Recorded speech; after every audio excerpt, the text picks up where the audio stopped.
안녕하세요. 타스건축사무소의 김일환 건축사입니다. 지금부터 실제 건축 사례 강좌를 시작하도록 하겠습니다.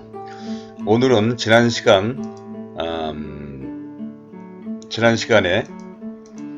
이 설계와 시공과 관계에 대해서 설명을 드릴 때 마지막에 이 건축 방식에 관한 얘기를 상세하게 설명드리겠다고 말씀드린 적이 있는데, 오늘은 이 건축 방식에 대해서, 특히 공사 견적 등에 대해서 제가 오늘 강의를 하려고 합니다.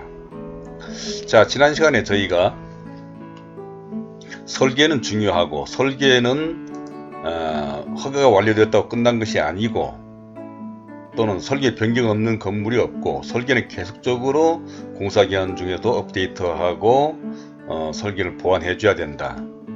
또는 또 설계 감리가 중요하고, 현장에서 어떤 이런 설계 변경이라든지 뭐 설계 업데이트 하기 위해서는 설계 감리가 중요하다라고 얘기를 하면서, 근데 현실적으로는 여러 가지 사정에 의해서 설계라든지 설계 감리가 제대로 이루어지지 못하고 있고, 그래서 그러한 대안으로서 디자인 빌더라는 것을 설명드렸고, 이걸 얘기하다 보니까 자연스럽게 건축 방식에 대해서 얘기를 해야 되겠다 하는 생각을 제가 지난 시간에 말씀드렸습니다.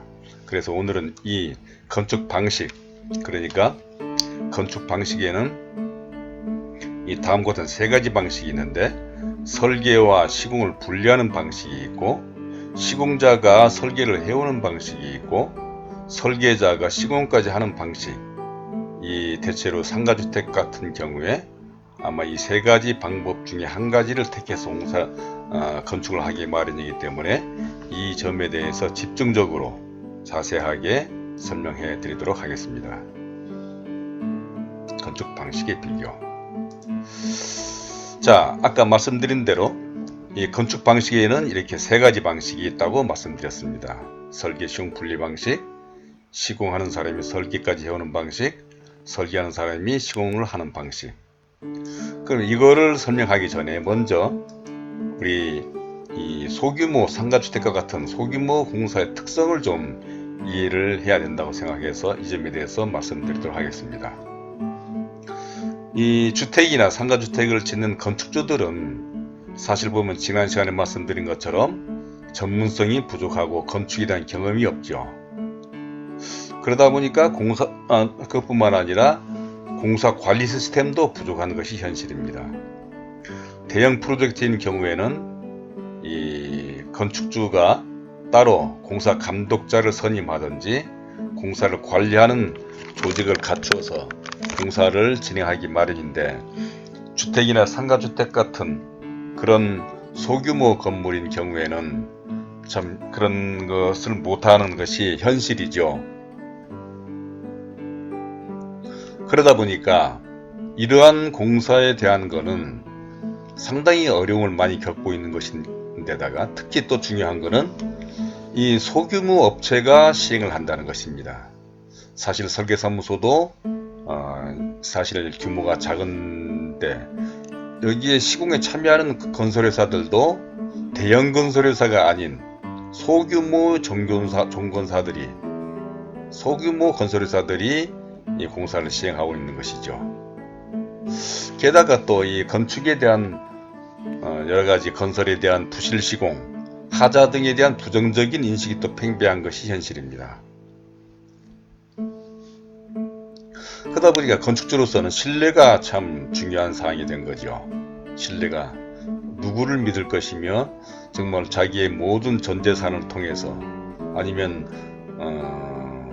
거의 10억 이상의 돈이 투자되는 이런 사업인 것에 정말 아무에게나 맡길 수도 없는 노릇이고, 또 그렇다고 해서 네임밸류가 있는 대우라든지 현대, 뭐 이런 삼성과 같은 그런 회사들이 하는 것도 아니고, 하시다 보니까 사실 좀 신뢰 문제가 되는데, 근데 중요한 거는, 자, 어느 업체를 선정했다 한다면 그분과는 파트너가 돼야 되는 것입니다. 이거는 계약상 갑을 관계인지는 모르겠지만, 자, 이제 이 어떤 건물을 짓기 위해서는 설계자, 건축주, 시공자가 좀 하나가 돼서 좋은 건물을 짓는데 서로가 합심해야 되는 것이죠. 특히 이런 건물을 소유하고 있는 한에는 공사를 시공한 사람은 아마 건물을 가지고 있는 한에는 끝까지 관계를 맺지 않으면 안 되는 것이죠. 그러니까 하자 관리라든지 어떤 건물에 문제가 있을 때 지속적으로 유지 관리해 줘야 되기 때문에, 그래서 좋은 업체를 선정하는 것은 참 중요한 일이라고 하는 것을 말씀드리는데, 그런데 이게 시공회사에 관한 이 변화가 생겼죠. 작년 6월경에서. 이제 예전에는, 작년 6월 이전에는,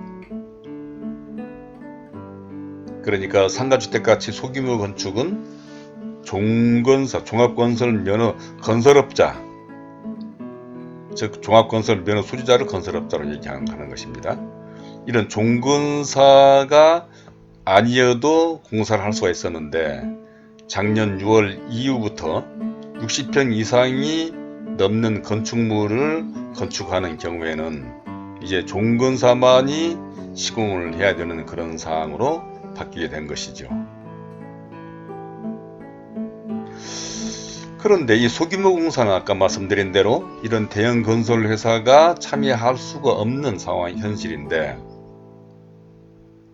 어정쩡한 어떤 소규모 종건사보다는 차라리 장인 정신이 있는 전문업체들이 많이 있습니다. 사실은 이런 사람들이 시공하는 것이 이런 주택이나 작품성 있는 주택이나 상가주택 같은 경우에는 유리하다고 보는데, 그거는 이렇게 얘기할 수가 있을 것입니다. 제너럴리스트와 스페셜리스트를 좀 우리가 생각해 볼 수가 있는 것이겠죠.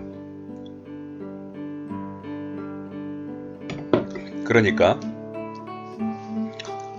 뭐 면허는 비록 가졌다 하는지는 모르겠지만, 뭐 공장도 건축하고, 뭐 이러면 빌딩도 건축하고, 뭐 지방에도 하고, 야기저기 하는 그런 어정쩡한 소규모 건설회사보다는 차라리 단독주택이나 상가주택과 같은 소규모 건축만을 전문으로 하는 장인정신을 갖춘 그런 집단들도 많이 있습니다. 그런 전문업체가, 그런 스페셜리스트들이 이런 일반적인 제너럴리스트보다도 훨씬 더 좋지 않을까 하는 생각이 가는데, 근데 지금 이제 현실적으로는 그저 어려워지게 된 것도 우리 소규모 공사의 특성 중에 하나라고 볼 수가 있습니다.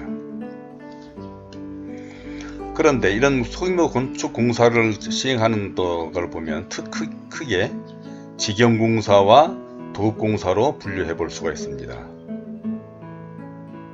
직영공사라는 거는 이걸 또 구분해 보면 순수하게 하는 직영공사가 있고, 자기공사가 또 분류해 볼 수가 있는데, 현장에서는 직영공사 한다는 얘기 많이 하고 있는데, 현장에서 얘기하는 직영공사라는 얘기는 이 자기공사를 얘기하는 것입니다.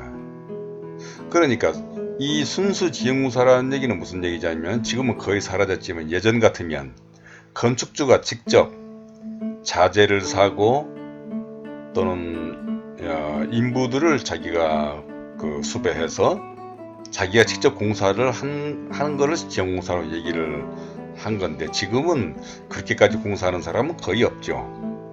그렇지만 직영공사라고 얘기하는 것은 자기공사라는 얘기입니다. 이 얘기는 무슨 얘기냐면은, 건축주나 또는 도급업자에게 공사를 맡겨서 하더라도 착공신고 때 직영공사로 신고를 한다라는 그런 얘기죠. 그러니까 착공신고하는 것을 제가 잠깐 보여드리면, 우리가 공사를 이제 시작하게 되면은 이제 해당 관청에 이제 착공신고를 해야 되는 것입니다. 이때 뭐 건축주란이 있고, 그 다음에 대지의 상황, 그 다음에 설계자가 누구인지, 시공자가 누구인지, 감리자가 누구인지를 다 이제 신고를 해야 되는 일이죠. 근데 이때 시공자란에 만약에 A라는 건설회사를 한다면 여기다 건설회사를 적어야 되는 일인데, 예전처럼 종합면허업체가 아닌 경우에는 비록 도급을 주었다 하더라도 여기에다 건축주 이름을 적어서 건축주가 시공자인 걸로 신고를 했던 것이죠. 그래서 여기 보면 직영과 도급 구분이라는 게 있습니다. 여기에 자기공사라고 쓰는 것입니다. 여기에 직영과 도급 구분을 자기공사로 진행한다 이렇게 되어 있는데, 그러니까 착공 신고할 때 건축주 이름으로 신고가 되면은 그걸 보고 자기공사, 그걸 보고 직영공사라고 얘기했던 것입니다. 그런데 도급공사라는 얘기는 어떤 건설업자나 또는 건설은 면허가 없는 사람이더라도 비건설업자 뭐 이렇게 얘기한다면 이런 사람들에게 공사를 맡기는 것이죠. 그걸 보고 도급공사라고 얘기하는 것입니다. 그런데 이게 이제 아까 말씀드린 대로 작년까지만 해도 상가주택인 경우에 이 자기공사로, 소위 말하면 직영공사로 공사할 수 있어서 그때는 건설은 면허 소지자가 아닌 비건설업자, 이 중에는 이런 전문업체도 있겠고 뭐 여러 가지 이제 그런 사람들인데, 그런 사람들이 공사를 했었던 것인데, 이제는 이제 종합면허 종건사만이 상가주택도 건설을 해야 되는 그런 상황이 바뀌게 된 건데, 이게 작년 6월 건축 허가가 신청된 건 이후부터 그렇게 됐기 때문에 아직까지는 현재는 이제 물론 종건사가 시공을 해야 되는 것이지만 아직까지는 그런 공사들이 거의 대부분 이루어져 있고, 아마 제가 보기에는 금년 하반기나 내년부터는 이제는 모든 상가주택은 종건사, 건설업자, 종합건설 면허 소유자만이 공사를 해야 되는 그런 상황이 된 것입니다.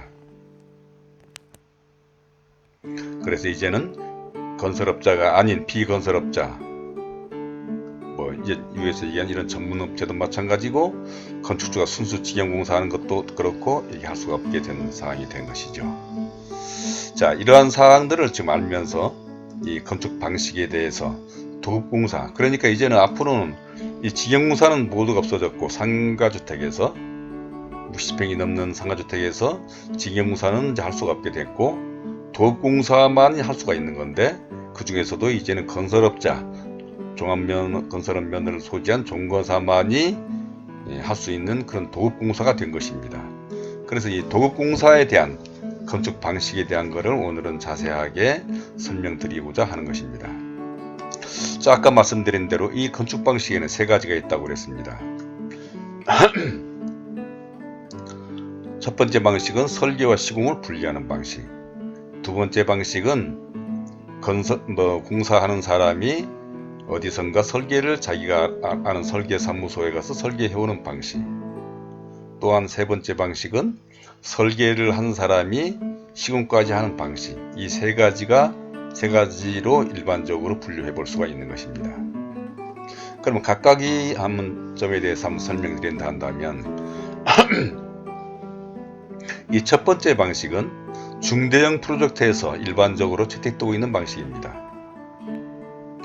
근데 이 두 번째, 세 번째 방식은 상가주택과 같은 주택이나 상가주택 같은 소규모 공사에서는 많이 채택되고 있는 방식이죠. 특히 작년까지 종건 체제가 아닌 그때는 더 일반화됐던 시스템이 된 건데, 지금도 뭐 이제 종건사가 된다 하더라도 그렇게 할 수가 있게 된 건데,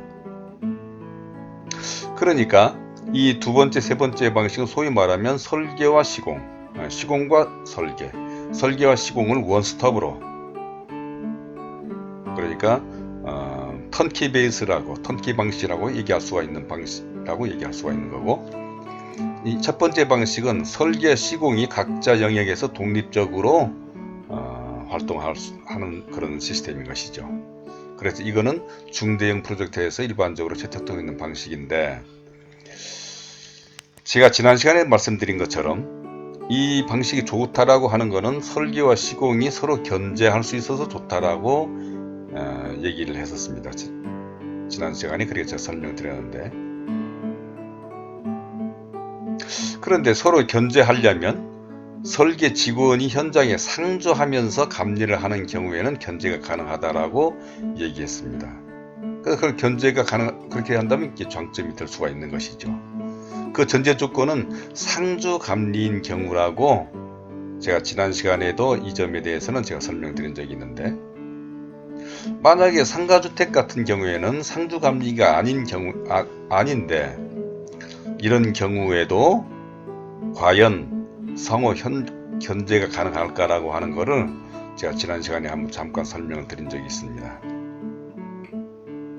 오히려 아마 설계와 시공이 분리되는 방식은 어떤 단점이 있느냐면, 장점으로서는 서로 상호 견제할 수 있어서 좋다라고 얘기했는데, 그러니까 이런 경우는 이제 아까 말씀드린 것처럼 대형 프로젝트인 경우에 현장에 감독이 있거나 건축주를 대신하는 감독이 있거나 감독을 대체할 수 있는 그런 시스템이 있는 경우라면 이거는 장점이 될 수가 있는 것이고 그렇게 해야 되는 일이 되는 것입니다. 근데 소규모의 공사인 경우에는 그런 감독이나 그런 사람들이 없기 때문에 만약에 어떤 문제가 발생하면은 설계는 시공은 설계를 서로 잘못했다고 탓할 수가 책임 전가를 할 가능성이 있는 것이죠. 그럼 중간에서 건축주는 전문가 아니기 때문에 도대체 누구 말이 맞을까 참 어려움을 당하는 경우가 있기도 하고, 또 하나는 상호 견제가 지나치거나 협조가 안 되는 경우에도 현장에 문제가 많습니다. 설계자와 시공자 간에 좋은 의미로 견제가 되면 좋겠는데 그게 아니고 서로 핑계대고 서로 탓하고 이렇게 지나치게 견제가 심하거나 서로 협조가 안 되는 경우, 정말 앞에 시간에도 말씀드렸습니다만은 설계와 시공 관계는 불가분의 관계이고 상호 보완적인 관계라고 그랬는데, 공사를 하다 보면 설계가 변경이 될 수도 있고 업데이트 해줘야 되고 뭐 이런 여러 가지 상황이 발생하는데, 만약에 어떤 설계 변경을 해야 되는 상황이 있다거나 도면에 문제가 있을 경우에는 그때마다 현장에서 설계자를 불러가지고 상의를 하고 협의를 해야 되는 일인 것이죠. 근데 그런 거 협조가 잘 안 된다 한다면 공사가 중단되고 공사에 문제가 되는 것이죠.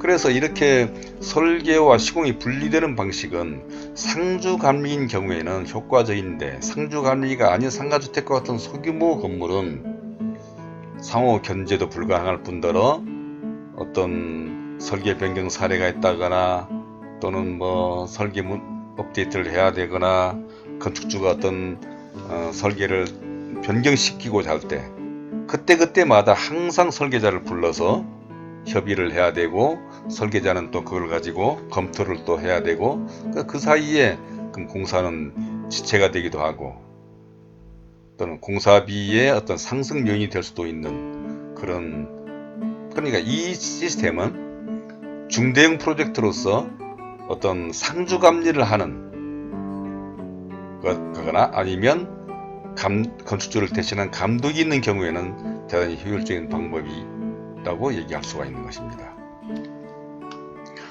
그런데 이제 나머지 3번 두 방식은 원스톱 방식인데, 이 시공업자가 설계를 어디서 해오는 방식이죠. 이것도 그러니까 이제까지 이런 시스템들을 많이 했는데 건축주가 건축에 대해서 잘 모르니까 사실 건축을 하려면 먼저 설계를 하고 설계가 나오면 시공업자를 선정하는 것이 순서인 것이죠.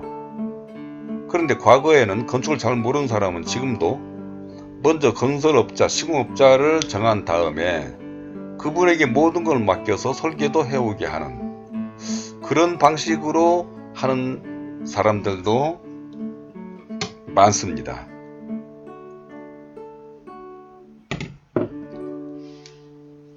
근데 이렇게 되면 상호 견제 기능이 없는 거죠. 시공회사에서 설계를 하기 때문에 뭐 같은 어떤 아는 사람을 하기 때문에, 또는 이렇게 되면은 설계나 디자인이 희생될 가능성이 농후한 것이죠. 이왕이면 편하게 공사할 수 있는 설계를 한다거나, 또 간단하게 뭐 어떤 디자인보다는 어떤 시공성만을 생각하는 그런 단점이 있는 반면에 한 업체만 관리하면 되는 그런 장점도 있는 거겠죠. 이에 반해서 설계와 시공하는 방식은 이 두 번째 방식하고 비슷한 것 같지만 큰 차이가 있습니다. 이거는 설계한 사람이 시공을 하는 거, 지난 시간에 설명드린 것처럼 디자인 빌더를 얘기하고 있는 거죠. 설계가 시공을 한다, 디자인 빌더이죠. 그래서 이 두 번째 방식과 마찬가지로 소규모 공사, 특히 주택과 같은 건물에서 많이 채택되고 있는 것이죠. 이 디자인 빌더 방식은 외국에서는 많이 일반화되는 방식입니다. 그러니까 작품성이 있거나 소규모 건물인 경우에는 무자격자가, 이제까지 무자격자 무면허업자가 공사를 한다라고 해서 어떤 부실공사가 있었다든지 뭐 이런 얘기가 있고 그러는데, 그런 거를 대체하는 방법으로, 그렇다고 해서 이 소규모 공사에 종합건설은 면허를 한 사람이 공사를 하기에는 좀 문제가 있으니까 차라리 건축사나 뭐 이런 설계를 한 그 사람이 공사를 하게 되면, 앞으로도 설명드리겠지만 여러 가지 장점이 많기 때문에 외국에서는 일반화된 방식인 것입니다. 이 사람들은 전문가, 자, 이렇게 되면 두 번째 방식과 마찬가지로 한 업체만 관리하면 되는 일이죠. 이 사람들은 전문가 집단입니다. 다음 시간에도 여기에서 다시 설명도 드리겠지만, 사실 과거에 가우디의 예를 들면 바르셀로나에 있는 그 성가족 성당과 같은 그 시절에는 사실 이 가우디라는 건축가가 설계만 했던 게 아니라 이 가우디가 직접 모든 공사까지 관여했습니다. 철물을 자기가 어떤 디자인하고 해서 실제 만들어 보기도 하고 이렇게 하면서 공사를 했던 것이죠. 그런데 지금은 이제 건설 회사 시스템이 바뀌어 가지고 이제 뭐 그렇게 되지 않고 있지만, 쉽게 말하면 이런 시절에 있었던 것이 디자인 빌더라고 볼 수가 있는 것입니다. 근데 이것도 사실 보면은 두 번째 방식과 마찬가지로 상호 견제가 뭐 가능하지 않다. 뭐 흔히 말하길 뭐 자기가 설계하고 시공하고, 여기도 시공하고 설계하고 하는 것처럼 북치고 장구치고 자기가 다 하기 때문에 견제 기능이 없어서 좋지 않다라고 얘기하는 사람도 있습니다. 그럼 이거를 좀 더 한번 제가 디자인 빌더 방식이 설계를 보완하고 업데이트 하는데 좋은 방식이라고 지난 시간에 설명드렸는데, 조금 더 보완해서 설명드린다 한다면, 지난 시간에 말씀드린 것처럼 디자인 빌더는 설계 감리의 대안이라고 말씀드렸는데, 이거는 왜 그러냐 하면 설계자가 시공까지 하기 때문에 무한 책임을 지는 거죠. 그러니까 설계와 시공을 분리하는 경우를 한다면, 어떤 문제가 있으면 서로 설계는 시공을 탓하고 시공은 설계를 탓할 수가 있는 것인데, 자기네가 시공한 사람이 설계도 해왔기 때문에, 특히 설계자가 시공하기 때문에 누구를 탓할 수가 없는 거죠. 자기가 무한 책임을 져야 되는 것입니다. 그렇기 때문에 건축주로서는 사업 관리를 하는데 간편하고 책임을 한 사람한테만 물을 수 있기 때문에 훨씬 더 사업 관리를 하는데 간편하다고 볼 수가 있을 것입니다. 한 사람만 상대할 수 있고 그렇게 하면 되는 것이기 때문에. 그 다음에 소규모 공사라든지 소규모 설계의 특성상, 지난 시간에 말씀드린 것처럼 이 설계, 그러니까 여기서 지난 시간에 그런 말씀을 드렸죠. 사실 지난 7강 때 설계와 시공과 관계를 설명드릴 때 설계자가 공사 끝날 때까지 계속 그 설계 감리를 해줘야 되고 설계 업데이트를 해줘야 되고 뭐 이러한 사항들에 대한 것을 충분히 말씀드렸는데 지난 강좌를 꼭 좀 챙겨서 들으신다 한다면 이 점에 대해서는 충분히 이해하리라고 생각합니다.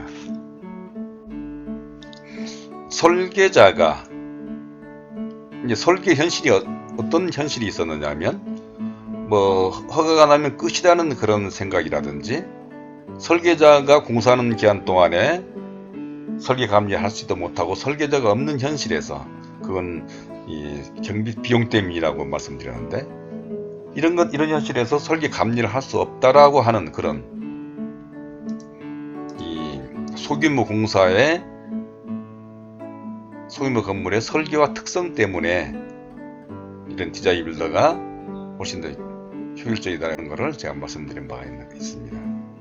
그러니까 이 디자인 빌더 하게 되면 자기가 설계를 계속적으로 감리하면서 설계 감리를 해가면서 설계를 업데이트하고 설계를 보완하고 또 설계 변경이 용이할 수가 있는 거죠. 설계와 시공이 분리되면 설계 변경이 있을 때마다 설계자를 따로 불러가지고 해야 되는 일이지만 이거는 설계자가 같이 참여해서 공사를 하기 때문에 설계 변경을 그때그때마다 바로바로 현장에서 판단할 수가 있고 또 설계 변경을 해야 되는 경우라 하더라도 즉각적으로 대응할 수가 있어서 공사를 중단한다거나 그럴 필요 없이 바로바로 즉각적으로 대응할 수가 있어서 좋다는 얘기입니다. 또 이렇게 동시에 같이 하기 때문에 아무래도 사업 비용을 절감할 수가 있고 사업 기간도 단축할 수가 있습니다. 설계 변경이 있다 한다 하더라도 특별히 대단한 설계 변경이 아닌 한에는 설계 변경비라든지 또 공사 비용이 추가될 이유가 없을 거라고 저는 생각합니다. 그런데 만약에 설계와 시공이 분리되는 경우라 한다면 좀 질이 좋지 않은 시공자라 한다면 설계를 탓해가면서 이렇게 하면 안 된다, 이런 자재를 쓰는 게 좋다, 뭐 자기 멋대로 이렇게 하면서 공사 비용을 그러면서 공사 비용을 추가시킨다든지 그런 문제도 발생할 수가 있는 것이죠. 다음으로는 이제 전문가 집단이기 때문에 시공하는 사람이랑 같이 건축기사, 건축기술사, 특히 설계한 건축사가 같이 합해져 있는 집단이기 때문에 특히 감리자라든지 특검과 대화하기가 용이하죠. 그것은 같은 건축사이기도 하고 건축 전문가이기 때문에 설계에 대해서 이해가 빠르고 또 설계했기 때문에 즉각적으로 이런 감리자나 특검과 사용을 생각할 때 그런 점에서 있어도 용이하고 편리하다라고 하는 것은 실제 공사를 해보면 느낄 수가 있는 일이고 특히 임기응변이 가능하다라고 하는 거 지난번 시간에 말씀드린 것처럼 주택과 같이 온갖 기능을 다 하는 건물은 없습니다. 주택은 다 아시다시피 취사, 조리, 배설, 취침, 문화생활, 심지어는 부부생활까지 더군다나 연중무휴 24시간 사용하는 건물은 그 어느 건물도 없습니다. 그러면서도 앞서서 설명한 것처럼 감독도 없고 건축주가 또 전문성도 떨어지기 때문에 그러다 보니까 공사를 하다 보면 임기응변을 해야 될 일들이 특히 인테리어 공사라든지 이런 공사를 할 때 보면은 참 많습니다. 그래서 그런 경우들을 제가 하도 많이 겪어봐서 제가 이런 글을 제가 이제 판교에서 이 주택을 지면서 이 임기응변에 대해서 디자인 빌더가 어떻게 임기응변을 할 수가 있는지에 대해서 자세하게 글을 쓴 것이 있는데 이것을 제가 이 유튜브 아래 글로 제가 이 카페 글을 주소를 첨부해 놓을 테니까 한번 읽어보시면 참고가 되리라고 생각합니다.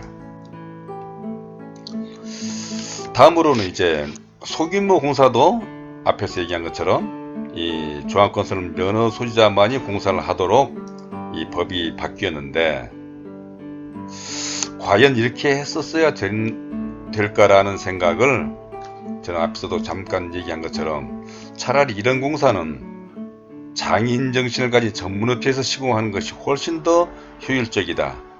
특히 이 조합건설 면허업체가 그런 제너럴리스트 같은 뭐 특히 전문성도 없으면서 면허만 가졌다라고 하는, 그렇다고 해서 대형 건설회사도 아닌 극히 뭐 이 소규모 건설회사에서 이제 이 공사를 하게 되는데, 그러므로 인해서 공사비가 증가되는 것이죠.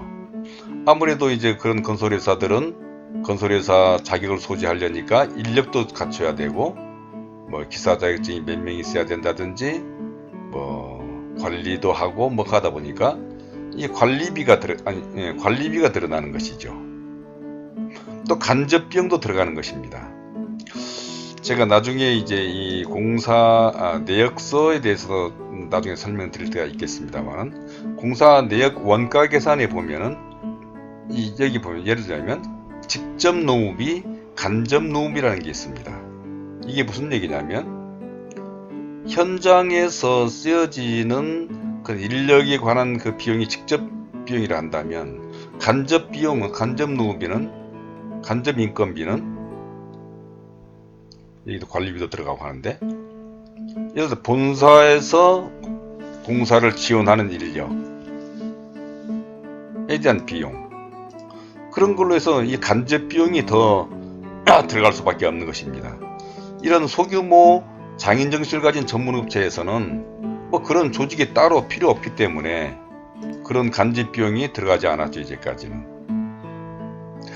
또 공사비가 증가하는 요인은 이런 관리비라든지 간접비도 있지만, 이 업체가 이제 종합건설은 면허를 가진 사업자이기 때문에 세금도 당연히 사업소득세를 내야 되겠죠. 이로 말미암아서 공사비가 증가되는 것이고, 건축주로서는 부가세를 부담해야 되는 것입니다. 그러니까 직영공사인 경우에, 이때 직영공사인 경우에 순수 직영공사를 하든지 자기공사를 하든지, 이때는 건축주는 부가세를 부담하지 않았습니다. 그거는 불법이 아니고 합법적이었습니다. 그러니까 아마 이런 공사에까지 부가세를 부담시키는 거는 이 국민들에게, 이 소규모 자기 집을 짓고자 하는 사람들에게까지 그런 피해를 준다 해서 아마 이제 부가세를 부담 안 시켰는데, 이제는 종합건설 면허업체가 하다 보면 당연히 이제 부가세를 내야 되는 것입니다. 그러면 건축주는 부가세를 부담해야 되는 일이죠. 이로 말미암아서 또 공사비가 늘어나는 것입니다. 또 하나 중요한 거는, 이 소규모 공사하는데 이제 건설업자가 시공을 해야 된다 한다면, 제가 보기에는 아마 이런 공사에 당연히 이 대형 건설회사가 참여하지 않는 것은 말할 것도 없고, 건설업 면허 대여가 횡행하리라고 저는 예상합니다. 그것은 왜냐하면 지금까지 150평이 넘는 그런 건물들도 건설업 면허를 대여해서 했던 것이 일반적 그런 사항들이 많았는데, 이제 150평도 안 되는 그런 공사에 이 건설업 면허를 가진 업체가 얼마나 참여할 것인지가 의심스럽고, 특히 이제 건설업 면허가 150평 미만인 것도 필요하다고 하다 보니까 여기저기서 이제 건설업 면허를 내기 위해서 건설 기술자 면허를 불법으로 대여하고 그렇게 하는 행위들도 벌써부터 나타나고 있기 때문에, 오히려 아마 이런 면허 대여 행위들이 더 성행하지 않을까 염려되는 것입니다. 이로 말미암아서 공사 중단 사태도 일어날 수가 있는 것이죠. 예를 들자면 이런 전문업체는 해당 지역에서 해당 공사만 합니다. 사실은 그렇게 뭐 여기저기 뭐 많이 일을 벌리지 않죠. 그런데 종합 면허를 이제 소지하다 보면 그 면허를 유지하기 위해서 여기저기 공사를 하지 않을 수가 없습니다. 지방에도 해야 되고, 또 뭐 학교도 하고 공장도 하고 사무실도 하고 이런 상가주택도 하고, 그렇게 하지 않으면 그런 인력들을 유지할 수가 없는 것이죠. 근데 만약에 그 가운데 어느 현장 하나에서 문제가 생겼다, 부도가 발생한다, 아무래도 이제 종합 면허를 하다 보면 이제 어음도 발행하고 여러 가지 어떤 금융적인 그런 것도 이제 더 활발하게 할 텐데, 어느 현장에서 문제가 생기면 다른 현장까지도 영향을 미치는 것입니다. 뭐 차압이 들어온다든지 압류가 들어온다든지 뭐 이런 사태도 발생할 수 있는 것이죠. 이로 말미암아 공사 중단된 사태들이 종종 많습니다. 특히 그러므로 인해서 부실공사가 더 우려가 될 수가 있는 것입니다. 아마 이것에 관한 글도 제가 문제점을 제가 어느 건축 매체에다가 제가 글을 기고한 글이 있습니다. 상가주택 등 소규모 건축공사 시공자에 관하여, 여기에 제가 아주 자세하게 제가 건축 그 매체에 제가 기고한 글이기 때문에 상당히 자세하게 이 문제점들에 대해서 얘기를 했는데, 그 중에서 하나가 여기서도 이제 제너럴리스트와 스페셜리스트라고 하는 걸 제가 설명도 드렸고, 부실공사가 우려된다는 얘기는 한번 읽어보시면 여러분도 잘 충분히 이해하리라고 봅니다만, 부실공사가 우려된다는 얘기는 무슨 얘기냐면, 자, 아까 공사비가 증가된다고 그랬습니다. 관리비나 간접비나 세금 또는 부가세로 인해서 이제 공사비가 증가한다고 그랬는데, 그러면 공사비가 증가가 되면 어떤 현상이 일어나야 되는 것입니까? 뭐 더 좋은 건물로 될 수 있는, 그냥 공사비가 늘어났으니까 공사비가 늘어나기 전보다도 아마 더 품질이 좋거나 아마 공사에 영향이 좋은 방향으로 영향이 미쳐졌어야 되는 일인데, 이런 관리비라든지 간접비, 세금, 부가세 등은 직접적인 공사, 순공사비, 예를 들면 좋은 재료를 사거나 좋은 인력을 사용하는 데 들어가는 비용이 아니라 수수한 간접 비용이라는 것입니다. 직접 비용이 아니라. 그렇기 때문에 이거는 공사 품질과는 관계없는 비용이 늘어나면서 공사비가 늘어나는 상황이 되는 것이고, 또 때에 따라서는 어느 건설회사가, 수주한 건설회사가 경쟁을 하다 보니까 공사비는 낮게 어느 정도 할 수 있는 금액을 수주를 했는데, 여기에서 오히려 이제 관리비라든지 간접비, 세금, 부가세가 더 늘어나니까 그 비용을 충당하다 보면은 순공사비, 직접 공사비는 줄어드는 상황이 될 거 아니겠습니까? 바로 그런 걸로 인해서 부실공사가 우려된다는 그런 얘기인 것입니다. 이로 말미암아서 과연 이런 상가주택이나 이런 주택같이 소규모 공사를 과연 이 종합건설 면허인 건설업자한테 시공을 시켜야 되는 것인지 저는 도저히 이해할 수가 없어서 제가 이런 글을 제가 이제 카페에다가도 글을 올리기도 했는데, 이 글을 한번 여러분들이 자세히 읽어보시면 그 점에 대해서 충분히 이해할 수 있으리라고 저는 생각합니다. 이제 마지막으로 제가 이제 적정 공사비에 대해서 한번 제가 설명을 한번 해보도록 하겠습니다.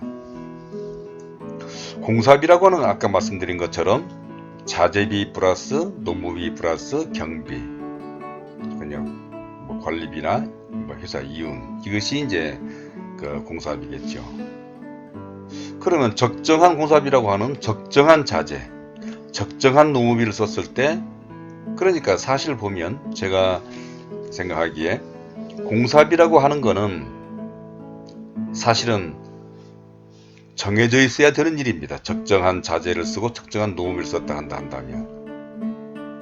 그런데 여러분들도 이제 앞으로 아시겠지만 이 견적을 받아보면 견적 공사비가 다릅니다.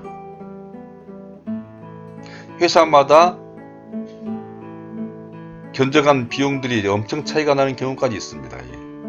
그 얘기는 아마 적정한 자재비를 쓰지 않고 적정한 노무 인건비를 들이지 않았기 때문에 그렇다고 볼 수가 있는 건데, 그래서 이 공사비라고 하는 것은 사실은 적정 공사비는 사실 정해져 있는 거나 마찬가지입니다. 예를 들자면 설계비 같은 경우야, 그 설계자 건축사의 어떤 노하우라든지 기술력, 어떤 철학에 의해서 사실은 뭐 그건 설계비라고 하는 거는 뭐 무슨 인건비라든지 어떤 비용으로 해서 만들어진 게 아닙니다. 그런데 공사비는 그렇지 않은 것이죠. 이 건물에 들어가는 자재비, 적정한 자재비, 적정한 인건비, 적정한 경비가 로 이루어진 것이 적정한 공사비라고 얘기할 수 있는 것입니다. 그런데 건축주 입장에서는 어찌됐든 간에 경제 원리로 인해서 어떤 싸게 했으면 좋겠다라고 생각하는 건 당연한 일이겠는데, 근데 제가 이제 이 판교에서부터 광교, 동탄, 뭐 고덕 이렇게 이제 신도시만을 제가 이제 설계하고 공사를 참여하다 보니까 이 신도시에서는 과당 경쟁이 많습니다.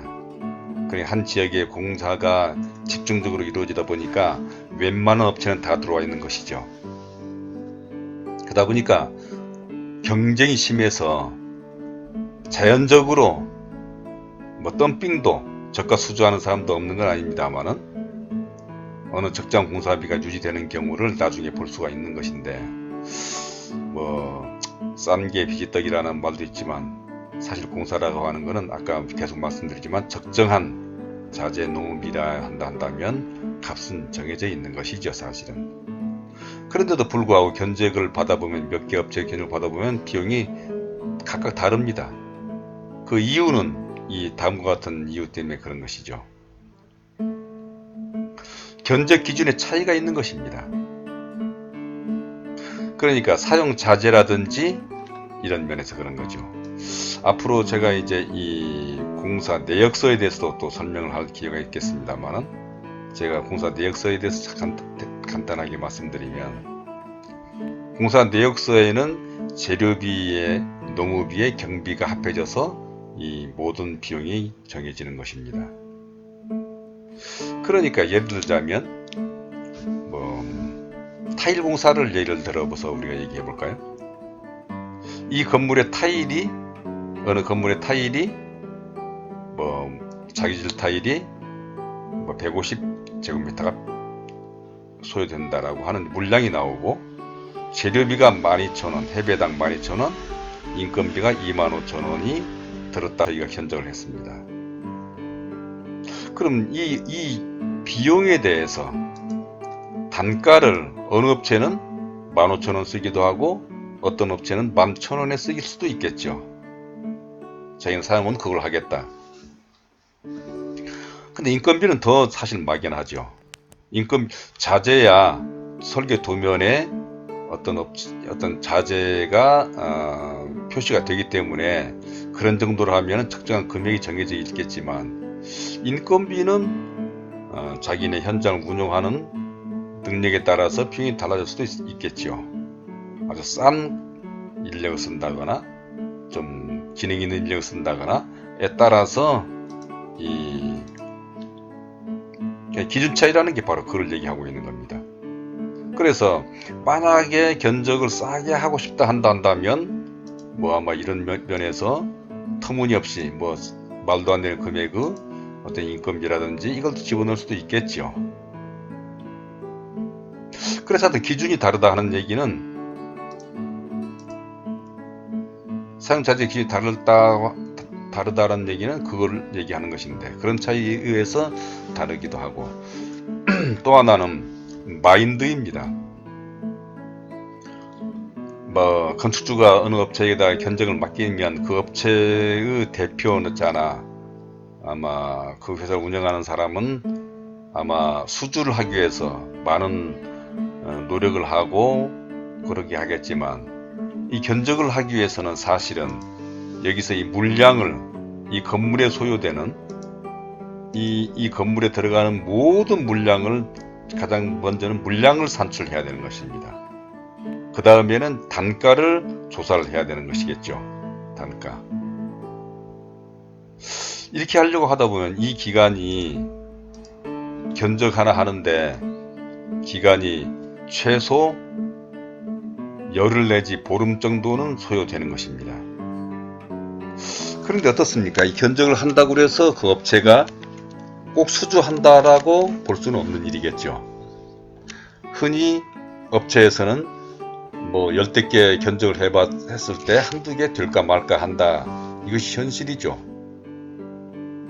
그러다 보니까 수주 가능성에 대한 의구심이 많은 것이죠.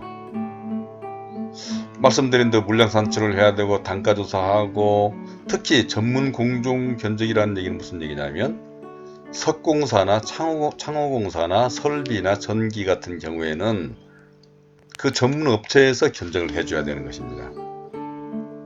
막연한 금액을 집어넣어서는 안 되는 일이겠죠.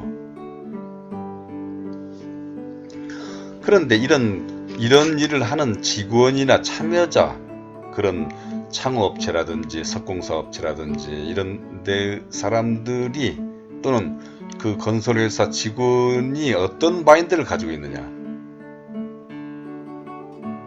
될지 안 될지도 모르겠다라는 그런 심리로 만약에 물량 산출을 하고 단가 조사를 한다면 그 견적 내용이 아마 충실하지는 못하리라고 저는 생각합니다. 이것이 바로 어떤 그 마인드 차이죠. 그러니까 대충 물량 산출하라고 하고 대충 단가를 집어넣는다 한다면, 그러다 보니까 비용이 좀 천차만별인 경우가 발생되는 것이죠. 그러니까 심지어는 너무나 꼼꼼하게 내역 작업을, 물량을 뽑고 내역 작업을 한 사람에 비해서 대충 물량 산출을 대충 하고 단가 조사를 대충 하다 보니까 공사비가 적어지는 경우가 있습니다. 그러니까 예를 들자면 이 한 건물에 아까 말씀드린 대로 한 20개 종류의 공종이 들어간다고 그랬습니다. 그런데 각 공종마다에는 수많은 또 아이템들이 있는 것이죠. 그러니까 이 항목들을 전부 다 한다면 무려 300개, 400개 항목이 있을 수가 있는 겁니다. 그러니까 방수, 액체방수, 방수도 여러 가지 종류가 있는 거고, 또 미장공사에서도 그렇고 타일에서도 그렇고 이 아이템들이 굉장히 많죠. 그런데 대충 하다 보면 이 아이템들을 전부 충실하게 뽑지 않다 보니까 빼먹고 누락시켜서 한 경우도 수없이 많습니다. 그러니까 역설적으로 현장에서는 이런 얘기도 있죠. 충실하게 물량을 뽑고 충실한 내역서를 만든 업체는 공사비가 올라가고, 대충 물량 산출을 하고 대충 내역서를 작업한 업체는 공사비가 줄어들게 되는, 그러니까 아이템이 빠지다 보니까 그런 사례도 있는 것이죠. 참 바람직한 일이 아니라고 저는 봅니다. 다음으로는 능력 부족을 또 얘기할 수가 있을지도 모르겠습니다. 이렇게 물량 산출하거나 단가 조사하려면 아무나 할 수 있는 건 아니죠. 도면을 잘 산출하고 보통 어려운 일이 아닌 것입니다. 그런데 이런 영세업자, 소위 말하는 집장사라든지 어떤 마인드가 부족한 그런 데 같으면 적당하게 이 내역서가 내역이 보면 말이죠. 이건 공종별 내역이고 이건 공종별 집계표인데, 그러니까 이 어떤 집을 하나 짓기 위해서는 가설공사, 토목, 지정공사, 철근, 방수, 미장, 타일 이렇게 소방, 전기까지 해서 가스까지 해서 19개 정도의 공종이 들어가는 것입니다.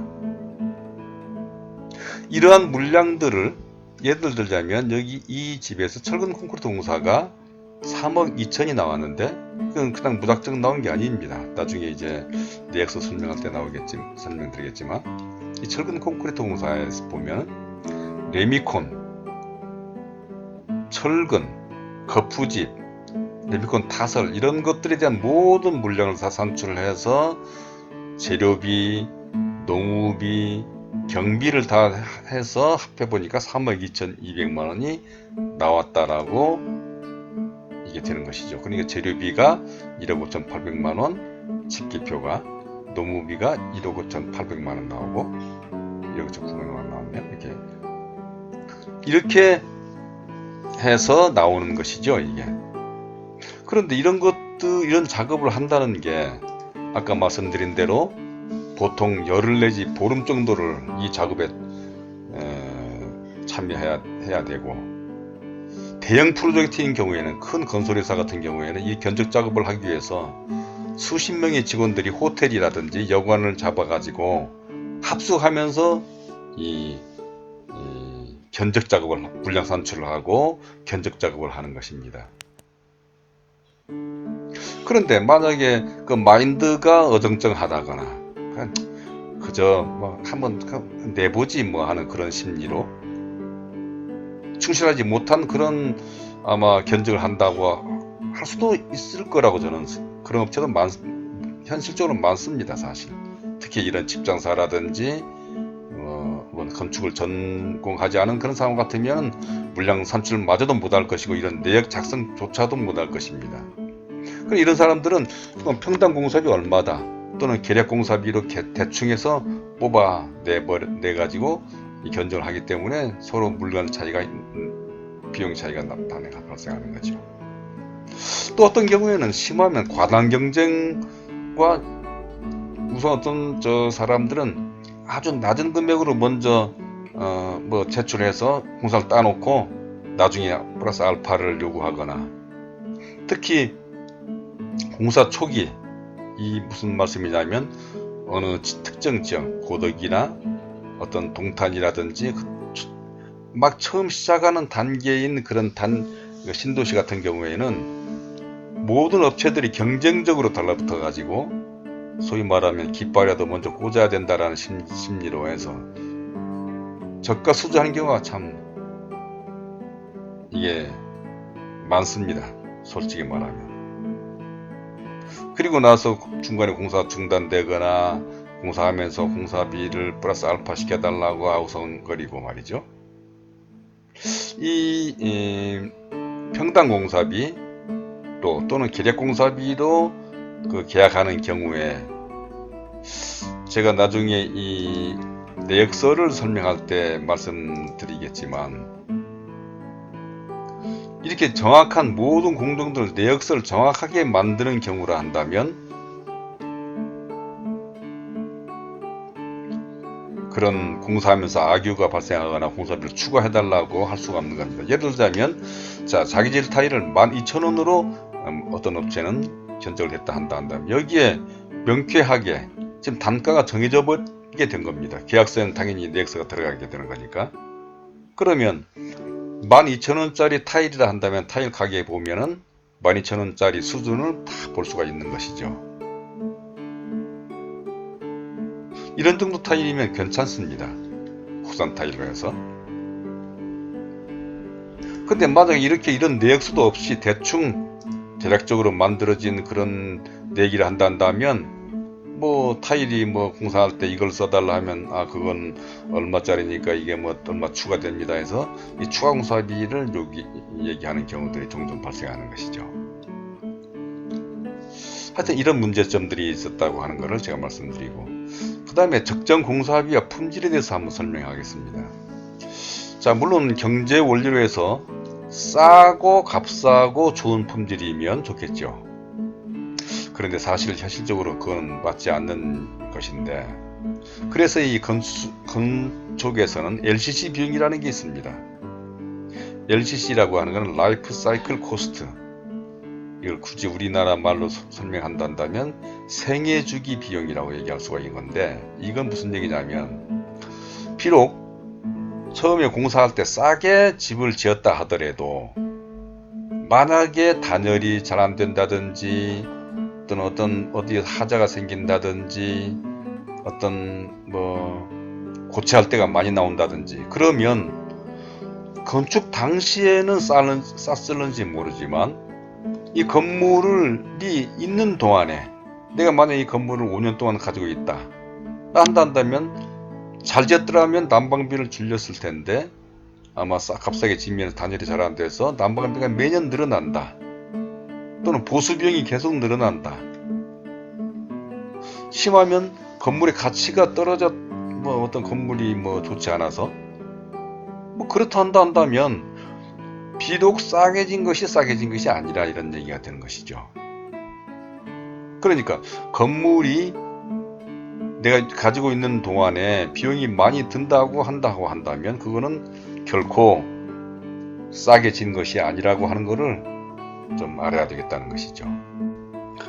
그러니까 LCC 비용을 고려한다는 말씀은 무슨 얘기냐면 이 건물 전체적인 보유기간이라든지 이런 걸 고려해서 본다 한다고 하면 진정으로 이 경제적으로 질 수 있는 비용이라고 하는 거는 우선 건설할 초기만, 건설할 당시만 생각할 일이 아니라 전체적인 보유기간까지를 생각한다 한다면은 전체적인 보유기간까지를 고려해서 공사비를 책정하는 그런 생각이 필요하다는 의미에서 LCC 비용을 얘기하고 있는 것입니다.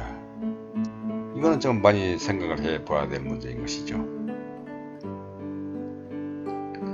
그러니까 값싸게 찐 것은 그만한 대가를 치르게 된다라고 하는 것을 이게 뭐 이건 경제 논리로서도 생각해 볼 수가 있지 않나 싶습니다. 다음으로는 어떤 평당 공사비의 모순. 이건 왜 무슨 얘기냐면 이 상가주택인 경우에는 특히 허가 면적 다르고 공사 면적이 다릅니다. 다락 면적이 빠지고 이 피로티 면적이 빠지고 허가 면적에는 이 발코니 확장 면적이 빠지기 때문에 어느 걸 가지고 평당 공사비를 산출하냐에 따라서 달라지는 것이죠. 또 이제까지도 여러 번 말씀드렸습니다만은 전문성과 어떤 세분화, 이것도 중요한 일이죠. 그것은 바로 전문성과 세분화된 회사가 공사비나 생산성 면에서 유리하다는 것입니다. 그러니까 어느 회사나 또는 그에 따른 그 하청 회사, 미장 방수라든지 그런 전문 업체, 이런 업체들마저도 전문성을 가지고 있고 세분화되어 있다 한다면, 그러니까 예를 들자면 어떤 업체가 뭐 공장도 하고 무슨 뭐 일반 빌딩도 하고 뭐 이렇게 하기보다도 그 회사나 그 전문 업체가 상가주택만 전문으로 한다고 하면 그 분야에 있어서의 공사비를 낮출 수 있는 그 공사만 하기 때문에 생산성도 높일 수가 있고 나중에 하자라든지 그런 것도 줄일 수가 있어서 사후관리 면에서도 또 하자를 관련해서 유리하기도 하고, 그런 면에서 유리하기 때문에 전체적으로는 공사비를 더 낮출 수 있다고 하는 것을 생각할 수가 있는 것입니다. 그래서 이 전문성과 세분화는 중요하다고 생각하는 것이죠. 이 공사를 싸게 하고 뭐 그런 것도 중요하지만 나중에 저 사후관리 하자가 발생하지 않고 문제가 발생하지 않는 그런 공사가 돼야 되는데, 그렇기 때문에 아까 말씀드린 것처럼 여기에서 어떤 비록 종건사라 한다 하더라도 어정쩡한 종건사, 이런 정말 어떤 전문업체가 아닌, 그래 전문업체라고 하는 얘기는 비록 그 업체뿐만 아니라 여기에 참여하는 이런 각종 전문 타일공사, 조적공사, 석공사, 목공사, 도장공사 하는 하나하나 공종마다 업체도 전문성이 있어야 되는 것이죠. 나중에 이 문제가 발생된다 한다면 그 해당 공사한 사람이 하자도 책임져야 되는 일이고 그래야 되는 건데, 그 전문 업체들마저도 전문 공종들마저도 이 상가주택만 전문으로 하는 팀으로 꾸려진 회사, 그러니까 이 전문성, 세분화, 이 상가주택만 전문으로 하는 설계, 전문으로 시공하는 회사가 하자도 줄일 수가 있는 것이고 공사비도 줄이고 생산성도 높임으로 인해서 공사비가 줄어드는 것이겠죠. 그러니까 흔히 현장에서는 어느 건설회사가 뭐 이것저것도 하고 무슨 뭐 여기저기 공사가 많다, 또는 뭐 다양한 그런 뭐 일을 한다라고 하는 것을 자랑으로 생각하는, 또 규모가 있으니까 무슨 뭐 더 잘할 것이다라고 그렇게 얘기하는 사람도 있지만, 역설적이게도 그거는 이런 전문성과 세분화된다는 점에 있어서는 바람직한 일이 아니라고 하는 것을 아마 인식해야 되리라고 저는 생각하는 것입니다. 다음으로 건축주들이 염려하는 것이 추가공사비죠. 추가공사비는 정말 바람직한 일이 아닙니다.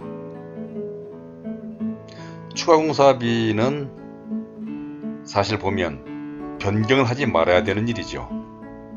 처음에는 예를 들자면 외장을 뭘로 했는데 또 변경이 된다.